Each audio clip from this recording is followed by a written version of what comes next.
De Kribi, département de l'Océan, un jeune homme a trouvé la mort de suite de noyade le week-end dernier après une escapade amoureuse.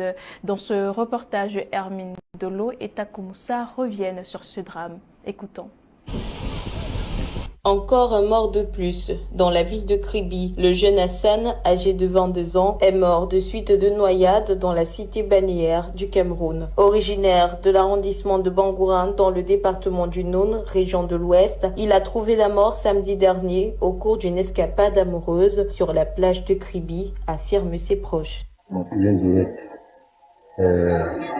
est allé, disons,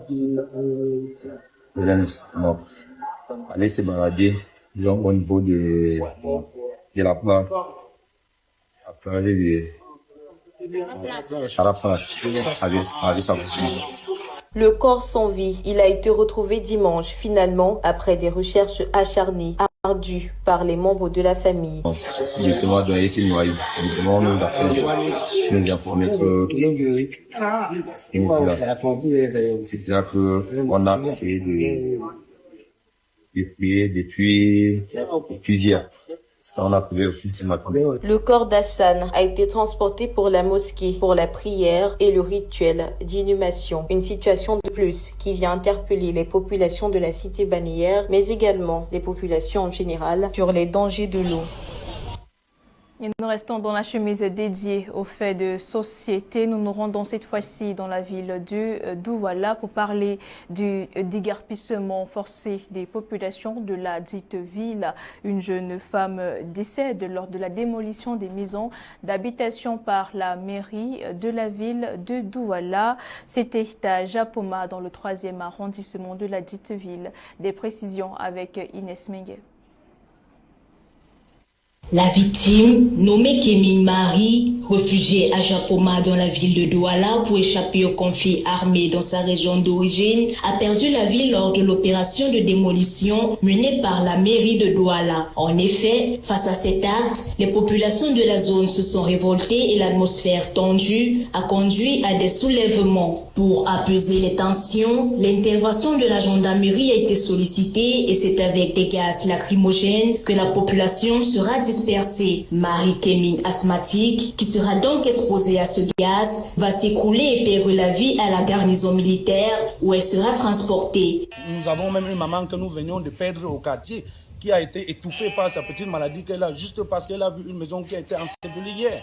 Ces habitants sont pour la plupart des déplacés internes appartenant au canton Bakoko. En effet, selon ces derniers, la commission Madiba les a réunis leur demandant de payer la somme de 50 000 francs pour confirmer leur appartenance à ce secteur. Faire recours à notre chef de canton, dont il nous a convoqués, il nous a rassuré d'aller chez Andokot, c'est du côté du notaire Maître Mokouri, chez le notaire, chez monsieur Maître Mokouri.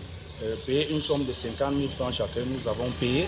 Il nous a rassuré qu'il ne devait pas avoir de cas chez nous. Mais par notre grande surprise, notre chef qui est toujours à la chefferie, il nous a dit l'autre jour qu'il n'y aurait pas de casse. Il est question de faire des routes et que nous devions travailler avec ces gens-là. Cette nouvelle démolition à Japoma fait partie d'un vaste programme initié par les autorités depuis quelques années. Les habitants de ce secteur disent être surpris par cette casse qui est arrivée plus tôt que prévu sans leur avertir. Ce terrain, c'est une collectivité. Ces gens ne viennent pas, ils ne viennent pas, ils ne sont pas venus par hasard. C'est les membres de la collectivité qui nous ont vendu le terrain. Et ces membres de la collectivité, ils ont vendu le terrain. Ils ont vendu avec les certificats de vente en attendant que la situation s'améliore. À travers cette opération menée par la mairie, plus de 70 familles se retrouvent dans la rue. Par ailleurs, la mairie de la ville de Douala voudrait lancer un signal fort à tous ceux qui construisent sans permis de bâtir ou érigent leur construction irrégulière dans la ville de Douala. Et nous parlons santé à présent. C'est la journée mondiale de lutte contre la drépanocytose. Cette maladie génétique très répandue qui touche près de 120 millions de personnes à travers le monde. Des précisions dans ce reportage. La drépanocytose est la maladie génétique la plus répandue dans le monde. Elle touche plusieurs millions de personnes. Héréditaire, elle est due à une anomalie de l'hémoglobine. L'hémoglobine malade s'appelle l'hémoglobine S. Les globules rouges prennent la forme de faucilles qui bloquent les vaisseaux. Ils créent des douleurs aiguës et des complications parfois mortelles. La vie d'une drépano est difficile, oui. Tous les jours, c'est un combat pour moi. La drépanocytose, c'est une maladie de la douleur, plus ou moins intense, mais en tout cas, c'est la principale plainte des patients. La drépanocytose, c'est une maladie rare, mais c'est une maladie négligée, quelque peu oubliée, dans les pays où justement elle pose un grand problème de santé publique. À l'échelle mondiale, environ 120 millions de personnes sont atteintes de drépanocytose et 60% d'entre elles se trouvent en Afrique. Une maladie très difficile à porter. Mon enfance n'a pas été heureuse. Mon enfance n'a pas été heureuse dans ce sens-là. Du côté de la maladie, elle n'a pas été heureuse du tout parce que j'étais tout le temps hospitalisée. Mais quand je dis tout le temps, c'était tous les mois. Tous les mois, j'étais hospitalisée. Je ne pouvais pas aller à l'école comme tous les enfants. Je ne pouvais pas faire des activités sportives comme tous les enfants. Je ne pouvais pas faire des sorties scolaires comme tous les enfants. J'ai passé mon enfance au CHU. Et si je peux dire, une année, c'est 365 jours. C'est 12 mois par an. Je passais 10 mois, 11 mois au CHU. Une hygiène de vie particulière est recommandée à tous les drépanocytaires. Je dois faire de la clinique bouteille uniquement quand je suis enrhumée et que je commence à tousser. Donc si je commence à tousser, c'est qu'il y a un dépôt sur les poumons et pour chasser ce dépôt-là, je fais de la clinique bouteille. Donc ça évite les infections thoraciques aiguës graves et les infections pulmonaires graves. Donc je dois tout le temps me couvrir. Je ne dois pas me stresser non plus, je ne dois pas me fatiguer non plus, je ne dois pas me mettre en colère non plus, je ne dois pas me baigner à la mer non plus, je ne dois pas me baigner à la rivière non plus, je ne dois pas m'essouffler, je ne dois pas aller en altitude. Il y a plein de choses à faire que je ne dois pas faire, malheureusement. Lorsque la maladie n'est pas prise en charge suffisamment tôt et de façon correcte, 50% des enfants atteints de cette maladie vont mourir avant l'âge de 5 ans. D'où la nécessité du dépistage néonatal et de la sensibilisation en cette célébration. Et sous la présidence du ministre de l'Enseignement supérieur, Jacques Famdongo, la cérémonie d'ouverture de la 6e édition du Salon du Génie et Talent a eu lieu hier, mardi 18 juin 2024. Des précisions avec Amstramba dans ce reportage.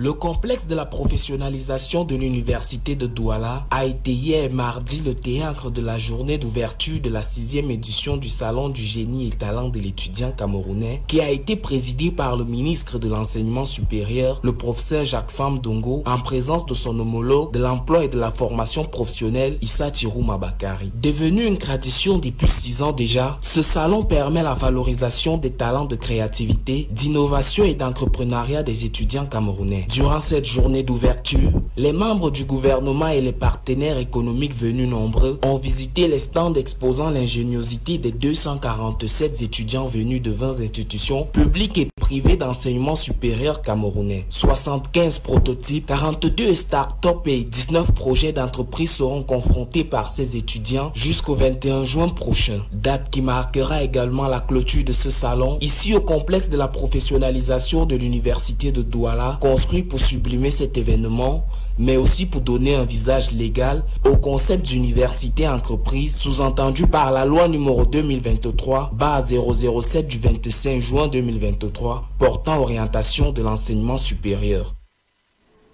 Et le Fonds mondial de lutte contre le sida, la tuberculose et le paludisme, dans une correspondance adressée au ministère de la Santé publique, a signalé des irrégularités financières au Cameroun, évoquant des dépenses non conformes allant jusqu'à 850 millions de francs CFA. Quentin Etapé. Le Fonds mondial de lutte contre le sida, la tuberculose et le paludisme a récemment découvert des irrégularités significatives dans la gestion des subventions au Cameroun. Dans une correspondance adressée au ministère de la Santé publique, le Fonds mondial a signalé des dépenses non conformes de l'ordre de 850 millions de francs CFA. Ce fonds, initialement destiné à financer des programmes de santé publique essentiels, semble avoir été utilisé de manière inappropriée. Depuis 2003, le Cameroun a reçu près de 198 milliards de francs CFA du Fonds mondial pour soutenir ses efforts contre le paludisme, la tuberculose et le VIH-Sida. Les investissements pour la période 2018-2020 se chiffrent à 108 milliards de francs CFA répartis entre différents programmes pour ces trois maladies. Ces financements ont permis des avancées significatives, notamment la distribution de moustiquaires imprégnés et l'accès aux traitements antirétroviraux. Cependant, les récents audits révèlent des lacunes dans la gestion de ces fonds. Le Fonds mondial a donné un ultimatum de 60 jours au gouvernement camerounais pour justifier ses dépenses ou rembourser la somme concernée. Cette initiative met en lumière la nécessité d'une plus grande transparence et d'un meilleur contrôle dans l'utilisation des fonds publics et internationaux. Le Fonds mondial, qui finance 65% des programmes internationaux de lutte contre le paludisme, a investi plus de 17,9 milliards de dollars dans divers programmes depuis sa création. Ces investissements ont eu un impact majeur, réduisant les assets liés au paludisme de 28% entre 2002 et 2022. Pourtant, la mauvaise gestion des fonds menace ces progrès et pourrait nuire à l'efficacité des futurs financements. Les autorités camerounaises sont maintenant sous pression pour améliorer leurs mécanismes de gestion financière et garantir une utilisation adéquate des ressources destinées à la santé publique. Cette affaire souligne l'importance d'une gouvernance rigoureuse pour assurer que les fonds atteignent réellement les bénéficiaires et permettent de sauver des vies. Et voilà qui referme ce journal. Mesdames et messieurs, merci de nous avoir suivis. Restez en compagnie de nos programmes qui se poursuivent sur My Media Prime Télévision avec l'édition de l'information en langue anglaise cette fois-ci à 18h30. Quant à nous, retrouvez-nous demain pour une autre édition du journal. D'ici là, portez-vous bien. Excellente soirée. Bye bye.